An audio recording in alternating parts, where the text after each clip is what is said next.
علی بھائی اگلا سوال ہے، آج کل میڈیکل سائنس کی ترقی کی وجہ سے مارکیٹ میں ایسے انجیکشنز آ چکے ہیں جو اگر گائے یا بھینس کو لگائے جائیں تو وہ روٹین سے زیادہ دودھ دینا شروع کر دیتی ہیں، لیکن اس سارے معاملے کا ایک تلخ پہلو بھی ہے، وہ یہ کہ ایسا دودھ نہ صرف مضر صحت ہوتا ہے بلکہ جن جانوروں کو وہ انجیکشن لگایا جاتا ہے وہ بھی وقت سے پہلے لاغر ہو جاتے ہیں۔ اسلام کی روشنی میں کیا ایسے انجیکشن کو استعمال کرنا درست ہوگا؟ اس حوالے سے وضاحت فرما دیں۔ دیکھیں جی، ایسے انجیکشن استعمال کرنا قطعاً حرام ہے، اور کئی ایک وجوہ کی بنا کے اوپر حرام ہے۔ جانوروں کے ساتھ اس طرح کا ظلم کرنا وہ تو الگ سے گناہ ہے ہی ہے۔ اس کے بعد جو اس سے دودھ پروڈیوس ہو رہا ہے وہ بھی مضر صحت ہے۔ آپ اگر یوٹیوب کے اوپر جا کے لکھیں تو آپ کو کئی ایک ویڈیوز ملیں گی، گوگل کے اوپر سرچ کریں کہ یہ ٹیکے جو اب تو خیر پاکستان میں سپریم کورٹ نے پابندی لگا دی ان ٹیکوں کے اوپر، اب میڈیکل سٹور میں آپ کو یہ ٹیکے نہیں ملتے۔ اگر کوئی بیچ رہا ہے تو آپ اس کی شکایت کریں، وہ اندر ہو جائے گا۔ تو اس لیے اب لوگ ڈرتے ہیں تو یہ نہیں رکھتے ہیں، چھپ چھپا کے ہی ان معاملات کو لے کے چل رہے ہوتے ہیں۔ یہ ٹیکے جب کبھی کسی بھینس کو لگائے جاتے ہیں، آپ کو پتہ ہے یہ بھینس یا کوئی بھی میمل جانور کوئی بھی ہو، ایون انسان بھی، تو یہ دماغ سے گلینڈز خارج ہوتے ہیں جس کی وجہ سے ایکٹیویٹ ہوتا ہے جسم اندر سے، اور یہ دودھ بننے کا پروسیس شروع ہوتا ہے، ایک میڈیکل پروسیس۔ تو وہ ان گلینڈز کو ایکٹیویٹ کرتے ہیں اور وہ زیادہ پرفارم کرنے کی کوشش کرتے ہیں، جس طرح کہ آپ کے یہ جو کھلاڑی حضرات ہیں وہ اس طرح کی ادویات استعمال کرتے ہیں جس سے وہ ٹیمپرری طور پہ زیادہ انرجی حاصل کر لیتے ہیں، اور پھر ایسے ایتھلیٹ جو ہیں ان سے میڈل بھی واپس لے لیے جاتے ہیں کیونکہ مصنوعی طور پہ کر رہے ہوتے ہیں۔ اسی طریقے سے یہی ٹیکہ جو ہے وہ پریگنینسی کے دوران اس اعتبار سے یوز کیا جاتا ہے کہ وہ جو ڈلیوری کی پینز ہیں نا ان کو لانے کے لیے، دماغ کو ایکٹیویٹ کرنے کے لیے بھی یہ انسانوں میں بھی اس ٹیکے کا استعمال ہوتا ہے۔ یہی ٹیکہ انہوں نے بھینسوں کے لیے بھی استعمال کرنا شروع کیا اور گایوں کو بھی لگایا جاتا ہے۔ اس کی وجہ سے پھر وہ اگر گائے پہلے ایک وقت میں 12 کلو دودھ دے رہی ہے تو ہو سکتا ہے اب 16 کلو 17 کلو دینا شروع کر دے، لیکن ساتھ ہی ساتھ وہ پھر اس ٹیکے کے ساتھ ایڈکٹ ہو جاتی ہے، جیسے چرسی اور پاؤڈری لوگ ایڈکٹ ہو جاتے ہیں۔ پھر آپ بھینس کو وہ ٹیکہ نہیں لگائیں گے، گائے کو ٹیکہ نہیں لگائیں گے، وہ تکلیف میں رہے گی۔ ایون کئی لوگ جو یہ یعنی بدکاری کا بازار جنہوں نے گرم کیا ہوتا ہے، عورتوں کو اغوا کر کے اور وہ بالغ ہونے سے پہلے اغوا کرتے ہیں، وہ بھی یہ ٹیکے یوز کرتے ہیں ان کو وقت سے پہلے بالغ کرنے کے لیے۔ اور ایون اس طرح کے جو دودھ پینے والے بچے ہیں وہ بھی وقت سے پہلے بالغ ہو جاتے ہیں، اس میں بھی ایفیکٹ چلے جاتا ہے، ٹھیک ہے۔ اور عورتوں کی اولاد میں بھی پیدائشی عیب آ جاتا ہے جو عورتیں اس طرح کا دودھ پیتی ہیں، اور ہمارے معاشرے میں یہ چیز عام ہے، لوگوں کو پتہ نہیں کتنا ظلم کر رہے ہیں۔ تھوڑا گورنمنٹ کو بھی سوچنا چاہیے کہ اگر آپ گورنمنٹ گن پوائنٹ پہ دودھ کا ریٹ 80 یا 90 روپے کلو کروانے کی کوشش کرے گی تو یہ ظلم ہے۔ آپ گھر میں بھی بھینس پال کے دیکھ لیں، آپ 80-90 روپے کیسے دودھ دے سکتے ہیں؟ بہت زیادہ کسی کے پاس بھینسیں ہوں الگ بات ہے، لیکن 2-4 بھینسیں جس کے پاس ہیں، آپ کو پتہ ہے کچھ عرصے بعد پھر ان کا وہ پریگنینسی والا چکر شروع ہو جاتا ہے بھینسوں کا، تو وہ پھر دودھ دینا چھوڑ دیتی ہیں۔ At the end of the day مطلب خالص دودھ آج کی ڈیٹ میں آپ کو پاکستان میں 120-130 روپے کلو ہی ملے گا جو خالص دودھ ہوگا۔ اس سے سستا اگر ملے گا تو وہ پھر ٹیکوں والا دودھ ہوگا یا بیچ میں پانی ملایا ہوا ہوگا۔ تو ہماری بھی تو ڈیمانڈز پھر اس طرح کی ہوتی ہیں نا، لیکن اس سے وہ جو دو دیے کام کر رہے ہیں وہ جسٹیفائی نہیں ہوں گے، ان کی کمائی اس طریقے سے حرام ہوگی، یہ میں بتا دوں بالکل، کیونکہ وہ انسانیت کے ساتھ بھی ظلم کر رہے ہیں، جانوروں کے ساتھ بھی۔ صحیح بخاری اور مسلم دونوں میں حدیث ہے، ایک عورت بڑی نیکوکار تھی، اس نے ایک بلی کو قید کر دیا، وہ بھوکی پیاسی مر گئی، تو نبی علیہ السلام نے فرمایا کہ وہ نیکوکار عورت بھی دوزخ میں ہے ایک بلی کی وجہ سے۔ تو یہ گائے اور بھینسیں اتنی صحت مند ہوتی ہیں، جیسے ٹیکہ لگاتے ہیں نا تو ان کی لائف کا گراف فوراً نیچے آ جاتا ہے۔ 3-4 سالوں میں یہ لے کے دودھ، یا 2 یا 3 سالوں میں، اس کے بعد تو یہ مطلب ان کو ذبح کیا جاتا ہے۔ اور آپ مجھے بتائیں ایسی بھینسوں کا جب گوشت مارکیٹ کے اندر آئے گا، وہ جو لوگ کھائیں گے ان کے ساتھ کیا ہو رہا ہوگا، اور ان بھینسوں کے اوپر کیا ظلم ہے۔ وہ سنن نسائی میں حدیث نہیں ہے، ایک اونٹ، بوڑھے اونٹ نے نبی علیہ السلام کو شکایت کی تھی کہ یا رسول اللہ جب تک میں جوان تھا اس وقت تک تو میں مطلب بار اٹھا لیتا تھا، اور اب میرا مالک میرے اوپر یعنی ظلم کرتا ہے، اب میں بوڑھا ہوں، اب میں اس طریقے سے تو بوجھ نہیں اٹھا سکتا۔ تو نبی علیہ السلام نے اس کے مالک کو ڈانٹا تھا، یہ صحیح سند سے حدیث ہے۔ تو نبی علیہ السلام کو اللہ تعالیٰ نے جانوروں کی بولیاں بھی سکھائی ہوئی تھی۔ تو اس حوالے سے جانوروں کے اوپر بھی ظلم کرنے کی اجازت نہیں ہے۔ یہاں پہ جانوروں پہ بھی ظلم ہو رہا ہے، انسانوں پہ بھی ظلم ہو رہا ہے، اور بیماریاں عام ہو رہی ہیں. اور آپ حیران ہوں گے کہ ہم چھوٹی چھوٹی اس طرح کی احتیاطیں کر لینا تو بعد میں جو ہم نے لاکھوں روپیہ بیماری کے علاج پہ لگانا ہے نا، چند ہزار اگر آپ لگا لیں تو آپ ان بیماریوں سے بچ سکتے ہیں. مثال کے طور پہ میں آپ کو یہ بات ضرور کہوں گا کہ فوراً سے پہلے گھی سے دستبردار ہو جائے، چاہے وہ دیسی گھی ہے چاہے کوئی اور ہے. اس کی وجہ یہ ہے کہ ہمارا جو اب لیونگ سٹائل ہے وہ ایسا ہو چکا ہے کہ ہم اب اتنی مزدوری نہیں کرتے، الا ماشاءاللہ چند لوگ ہوں گے گاؤں ایریا میں ان کی صحتیں ہیں.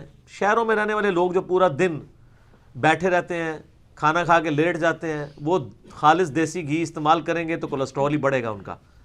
اس میں گھی کا قصور نہیں ہے، آپ ہضم نہیں کرنے کے قابل رہے کیونکہ آپ کی جسم کی مشقت نہیں ہے. تو فوراً آئل کے اوپر شفٹ کریں اپنے آپ کو. آئل کے اندر کم از کم کولیسٹرول نہیں ہے. ملائی چھوڑ دیں، ٹھیک ہے. دہی بھی کھانا تو سپریٹے والا کھاؤ جس سے ملائی اتری ہوئی ہوتی ہے، وہ والا دہی کھائیں. کہیں پہ بھی کریم یا چکنائی کی انٹرسٹ نہ ہو. یہ تین چیز جو ہے نا دشمن ہے، چینی، چکنائی اور چاول. ہاں چاول اگر ابال کے استعمال کیے جائیں جیسے بریانی میں ہوتے ہیں، یہ دال چاول میں، وہ نقصان دہ نہیں ہے. چکنائی والے جو چاول ہیں وہ انتہائی نقصان دہ ہیں. تو ان تین چے سے بچیں، اور ان تین چے کو چوری کرنے والوں سے بھی بچیں، ٹھیک ہے. وہ چینی چور آج کل ایک نعرہ بھی چل رہا ہے نا. اچھا، تو فوراً آئل کے اوپر شفٹ ہوں. کوئی زیادہ خرچہ نہیں ہے، اتنے ہی پیسوں میں جو گھی آتا ہے آئل آ جائے گا. اور آئل بھی ایسی کمپنی کا استعمال کریں کہ جو VTF ٹیکنالوجی، اس کی ایڈوانس ٹیکنالوجیز بھی آ چکی ہیں جو صفائی وغیرہ صحیح کرتے ہیں. سب سے بہتر تو ہے کہ زیتون کا یا کنولا کا آئل استعمال کریں، وہ تو سب سے بیسٹ ہے. تو آپ ہیلدی لائف گزاریں گے. ادروائز آپ کو پتہ نہیں چلتا. لوگ کہتے ہیں جناب اتنا صحت مند سی جڑا سی آرٹ فیل ہو گیا. سر وہ جڑا نظر آ رہا سی نا، اندر جو اس کے اندر کولیسٹرول جمع ہوا تھا اس کو تو پتہ ہی نہیں تھا. یورپ امریکہ کے اندر تو ریگولر میڈیکل چیک اپس ہوتے ہیں، پتہ چلتا جاتا ہے، وہ بتا دیتے ہیں جی آپ یہ چیز کنٹرول کریں. یہاں تو ہمیں بیماری کے بعد پتہ چلتا ہے ہم نے کیا کنٹرول کرنا ہے، جب کنٹرول کرنے کا وقت بھی نکل چکا ہوتا ہے. تو اس سے پہلے کہ آپ یہ چیزیں کھانے سے محروم ہو جائیں، اپنے آپ کو خود ہی ان چیزوں کو کم کرنے کے اوپر لیں. وہ ہمارے ایک دوست ہیں، وہ کہتے ہیں کہ اگر آپ نے پوری زندگی کھانا ہے تو کم کھائیں اور ستھرا کھائیں، اگر آپ نے صرف 40-45 سال کی عمر تک کھانا ہے تو کھلا کھائیں. اس کے بعد پھر آپ دیکھیں آج کل تو ینگ بچوں کے معدے جواب دے گئے ہیں مرغن غذاؤں کی وجہ سے. اور یہ مارکیٹ میں وہ پریزرویٹیوز استعمال کرتے ہیں. اور جا کے میں نے دیکھا یہاں تو ینگ جنریشن تو بیٹھی باربیکیو کے اوپر ہوتی ہے، کڑھائیاں بنوا کے کھا رہے ہوتے ہیں. اور جن کے پیسوں سے کھا رہے ہوتے ہیں وہ وہاں پہ ٹوسٹ کھا رہے ہوتے ہیں یورپ امریکہ میں. اور یہاں ان کے پیسوں کے اوپر لوگ کڑھائی بنوا رہے ہوتے ہیں روزانہ ہی. آپ کو پتہ نہیں وہ ٹیسٹ پیدا کرنے کے لیے اس میں کیا کیا مسالے ڈالتے ہیں، پریزرویٹیوز ڈالتے ہیں، اس کی وجہ سے معدہ ڈیمیج ہو جاتا ہے. تو خدا کے لیے ان چیزوں سے بچیں، اپنی صحت کی قدر کریں. اور اسی میں یہ دودھ والا معاملہ بھی ہے کہ یہ تو خیر گورنمنٹ کے کرنے کا کام ہے کہ ایسے لوگوں کو پکڑا جائے اور ایسے دودھیوں کا بائیکاٹ کریں آپ لوگ بھی جو اس طرح کے ٹیکے لگاتے ہیں. اب یہ المی ہے کہ اکثریت اس وقت یہ ٹیکے استعمال کر رہی ہے اور آپ کے ساتھ بھی دشمنی کر رہے ہیں، وہ اپنے جانوروں کے ساتھ بھی دشمنی کر رہے ہیں دنیا کے چند ٹکے کمانے کے عوض. لیکن اگر آپ ان دا لانگ ٹرم دیکھیں گے تو ان کو نقصان ہی ہوتا ہے. کیونکہ اگر وہ بھینس نے 7-8 سال دودھ دینا تھا تو اب 4 سال دے گی. تو وہ جیسے سونے کا انڈا دینے والی مرغی کی مثال ہی بنی ہوئی ہے نا کہ آپ مرغی ذبح کر لیں تو ایک تو آپ روزانہ سونے کا انڈا لیں. تو انسان چونکہ وہ لانگ ٹرم نہیں دیکھ رہا ہوتا نا، تو وہ شارٹ ٹرم میں دیکھ رہا ہوتا ہے مجھے پروفٹ ہو جائے، مجھے فائدہ ہو جائے. لیکن آپ at the end of the day دیکھیں گے تو الٹیمیٹلی نقصان ہی ہو رہا ہوگا. اور سب سے بڑا نقصان آخرت کا ہے. آپ لوگوں کی صحت کے ساتھ کھیل رہے ہیں، جانور پہ ظلم کر رہے ہیں، انسانوں پہ ظلم کر رہے ہیں، اللہ تعالیٰ کے مجرم بن رہے ہیں، حقوق العباد کو مس کر رہے ہیں، حقوق اللہ کو مس کر رہے ہیں. تو یہ جو لوگ یہ کام کرتے ہیں میں ان سے ریکویسٹ کروں گا کہ خدا کے لیے اپنی آخرت کی فکر کریں. ویسے میں بتاؤں آپ کو بڑے بڑے نیک لوگ بھی موجود ہیں کہ جو بظاہر دیکھنے میں اپنے گیٹ اپ میں نیک نہیں ہیں لیکن وہ اس طرح کے کام نہیں کرتے. میں اسلام آباد میں ایک بھائی سے دودھ لیتا تھا، تو پھر خیر وہ سپلائی کرنا چھوڑ گئے کیونکہ ان کے لیے آنا مشکل ہو گیا، کسی دکان پہ دینا شروع ہو گئے. تو اپنی بھینسوں کو ٹیکے نہیں لگایا کرتے تھے. وہ اپنی بھینسوں سے بڑا پیار کرتے تھے، ابھی بھی ہیں ماشاءاللہ. اور انہوں نے کافی ساری بھینسیں پالی ہوئی ہیں. تو وہ اپنا خاصہ بتاتے تھے کہ جی میرا آپ دودھ کہیں پہ لے جائیں چیک کروا لیں, ٹیکے والا نہیں ہے. شروع تو مجھے سمجھ نہیں آتی تھی کہ وہ اتنی فخریہ بات کیوں کر رہے ہیں, لیکن مجھے بعد میں پتہ چلا کہ وہ اس پورے ایریے میں وہ ایک ہی بندہ تھا جو ٹیکے نہیں لگاتا تھا. ٹھیک ہے, تو کتنے دیندار ہیں, داڑیاں رکھی ہوئی ہیں, لیکن کام چک کے رکھے ہیں انہوں نے. تو وہ کہتا تھا نہیں جی سر یہ گناہ ہے, میں یہ کام نہیں کروں گا. تو ایک دن میں ان کو ملنے کے لیے گیا, میں نے کہا جی میں نے یار دودھ پتی پینی خالص, میں شوق سے پیتا ہوں. تو مجھے آج تک وہ دودھ پتی بھولی نہیں ہے, اتنا بڑا مگ وہ بنا کے لے کے آیا تھا خالص دودھ کا. بھینس کا دودھ تو آپ کو پتہ ہے ویسے ہی گاڑھا بھی زیادہ ہوتا ہے. تو میں نے پوچھا یار نمازیں کتنی پڑھتے ہو؟ کہتا سر جی فجر کی نماز تو میں باقاعدگی سے پڑھتا ہوں, باقی نمازیں رات نو کٹھی کر کے ہی پڑھنا. میں نے کہا کیوں؟ کہتا ہے پورا دن بھینسوں کی دیکھ بھال کرنی ہوتی ہے تو کپڑے پلید ہو جاتے ہیں. تو میں نے کہا آپ کو کس نے کہہ دیا کپڑے پلید ہو جاتے ہیں؟ کہنے لگا کیا؟ میں نے کہا میرے بھائی یہ تو صرف فقہ حنفی کا ایک مسئلہ ہے, یہ بعض شیعہ نے اس مسئلے میں غلو کیا ہے کہ جو پالتو جانور ہیں ان کا گوبر اور پیشاب جو ہے یہ ناپاک ہے. میں یہ نہیں کہتا کہ پاک ہے, نہیں تو کہیں گے جی آلو جی لے کھاؤ. ناپاک نہیں ہے, کئی چیزیں جو ناپاک نہیں ہیں لیکن آپ نہیں کھا سکتے. بلغم, تھوک, ایون بخاری مسلم میں نبی علیہ السلام فرمایا جو کسی کو تحفہ دے کے واپس لیتا ہے گویا ایسا ہے جیسے تھوک کے چاٹے. تو اب اس چیز کو نبی علیہ السلام نٹوریس مثال کے طور پہ پیش کر رہے ہیں. تو کیا تھوک فقہ حنفی کے نزدیک یا شیعہ کے نزدیک ناپاک ہے؟ وہ کہیں گے ناپاک نہیں ہے. تو پھر حضور اس کو بری مثال کے طور پہ کیوں بیان کر رہے ہیں؟ اس لیے کہ ہر پاک چیز کھائی نہیں جاتی. یہ اللہ نے آسانی دی ہے, یہ پوری انسانیت 40 کے اوپر رہی ہے. تو گوبر ہو یا پالتو جانور جتنے ہیں جن کا ہم دودھ پیتے ہیں ان کا گوبر اور پیشاب ناپاک نہیں ہے. کپڑوں کو لگ جائے تو کپڑے آپ کے ناپاک نہیں ہیں, آپ نماز پڑھ سکتے ہیں, یہ اللہ نے آسانی دی ہوئی ہے. تو وہ بڑا خوش ہوا, میں کہ یار یہ تو دین کا علم آئے تو آسانی ہے. اور ایون ان کے لیے یہاں تک بھی آسانی ہے کہ جو ریگولرلی یعنی اس کام میں جٹے ہوئے ہیں تو ان کو اپنے ناخنوں میں جو گوبر پھنس جاتا ہے وہ بھی صاف کرنے کی ضرورت نہیں, اس میں تردد ہے. جیسے جو پرماننٹلی پینٹ کا کام کرتا ہے اس کے لیے ضروری نہیں ہے کہ وہ ہر دفعہ جو ہے وہ پہلے پٹرول سے پورا پینٹ جہاں ڈھونڈ کے صاف کرے, نہیں.